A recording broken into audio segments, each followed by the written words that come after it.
Hello everybody, my name's Timmy here, and today we gotta talk about the Xbox One, which was finally released yesterday, because I'm recording this Wednesday.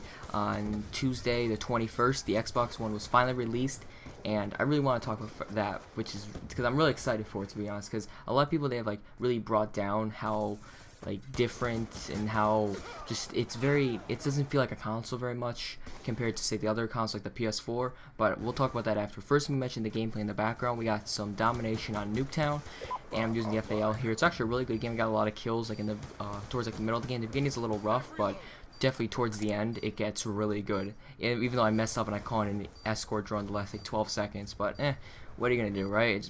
We all mess up in our games sometimes. Anyway, Xbox One finally released. To be honest, first things first, the Xbox One, really, I don't know, I just think one, it's like, we had the Xbox 360, and now Xbox One. I mean, they had the codename like Durango or Xbox Infinity. Like, I really wish they would have went with more of Xbox Infinity, because that just would have sounded much cooler. But anyway, I got a couple notes down for the Xbox One that I took, like with the whole reveal and everything, so let's talk about that. First things first, this generation of console, it's going to focus very big on entertainment. The CEO of Microsoft, I believe, when he was unveiling it, he was like, it's entertainment, it's TV, it's Skype, it's all that, it's entertainment, it's not just a game console. This is supposed to be your all-in-one console, not just your Xbox. Like, this is going to be your cable box, this is going to be your Skyping machine, if you want to call it that, whatever. They want to put it all in one machine, which, do I think that's a good idea? It depends. I mean, this was only the first test of the Xbox One, so hopefully maybe at E3 they're going to show off more of like the gaming potential, which I hope they do, because right now it doesn't show like much potential. Now, the content that's going to be used for the 720, well, the Xbox One, it's going to be more like cloud interface, like Dropbox, Google Drive, like those are cloud services and everything, and streaming. It's supposed to be all in one, like I said.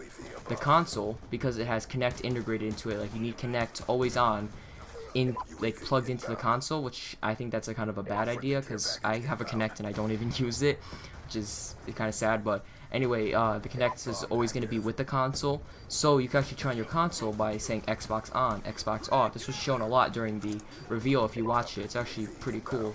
You could say Xbox on, Xbox off, which is really cool. So you can go to, for example, you can go to Xbox, watch TV, and it'll drop you into a live television, and a bunch of other things. You go to movies, you say Xbox, go to movies, or go to movies, and it'll go to that, which is really cool. You can go to, like, say, Xbox, Internet Explorer, Xbox this, Xbox that, which is really actually pretty cool. And they're also bringing another feature from Windows 8. I only have Windows 7, but Windows 8 I heard is very good, and it's called the Snap Mode, which is basically you could have one app on the side and another app on the other side, for example. So you could have, like, say, you're watching a movie and you want to go on IMDb or Rotten Tomatoes and see how the movie's rated.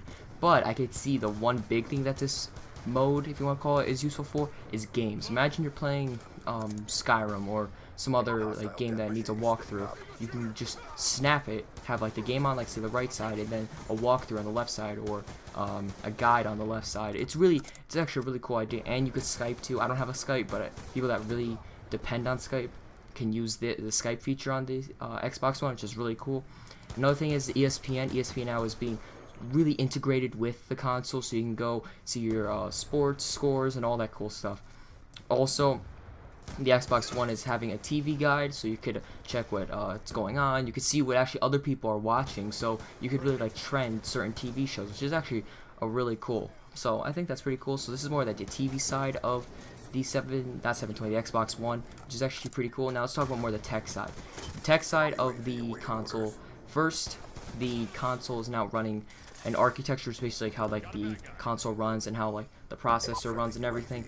It's not like the Xbox 360 ran on this very, very primitive, if you want to call that, CPU setup architecture thing. It was very, very complicated. Now the new architecture, it's more modern. It's, I believe, x86, which is just very modern nowadays, and it's really good to be fast switching for apps and content.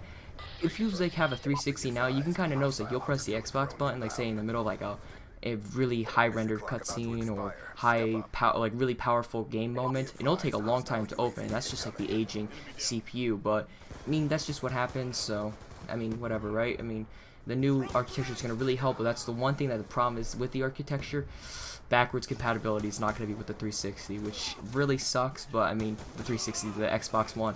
So, there's going to be no backwards compatibility, which I really wish there was, because I don't want to, like, lose all my Xbox 360 games, but, I mean, what are you going to do, right? Kinect, it's completely redesigned now. It's with the console, which like I said before, I really just think it's a bad move.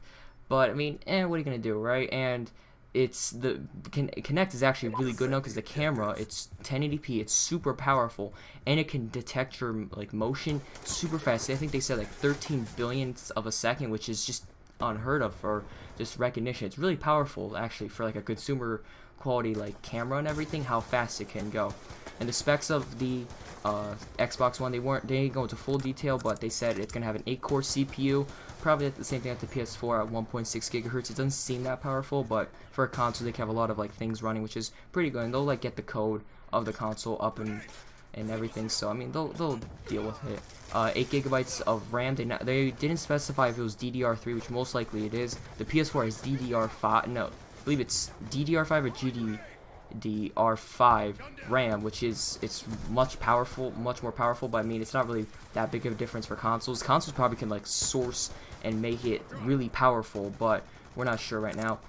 Most likely, actually, a 500 gigabyte hard drive, which is pretty good. I mean, I wish that you could have like a terabyte. I mean, terabyte is really, it's not expensive, terabytes nowadays. A Blu-ray drive, and people saying like, oh, they're copying Sony. Blu-ray drives are the future. Blu-ray is pretty much the future, so it's not really copying, it's more of just getting up to speed, because having just a DVD drive nowadays is just, it's not really that great. Built-in Wi-Fi, just like the Xbox 360 Slim has, which I have. It has built-in Wi-Fi, which is nice.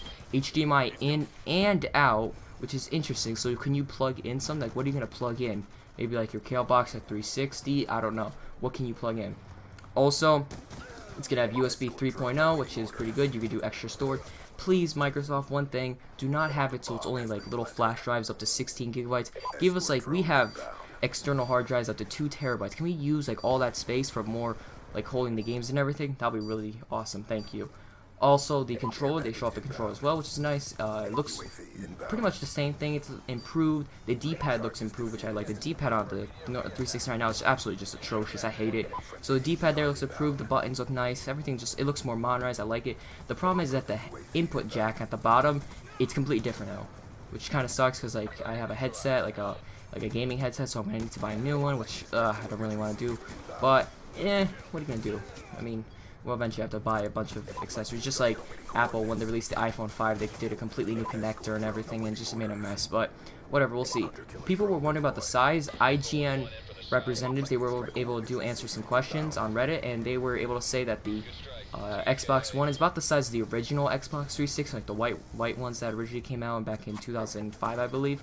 I have the Xbox Slim, so it's a little bit smaller, but I mean, if it's about the size of the original Xbox 360, it's not that big. It's still pretty small. It's boxier, that's why it looks bigger. It looks like a giant VCR, I can understand, and it's kind of thicker, but I mean, it's roughly like the same size as the original 360, so it's not too bad.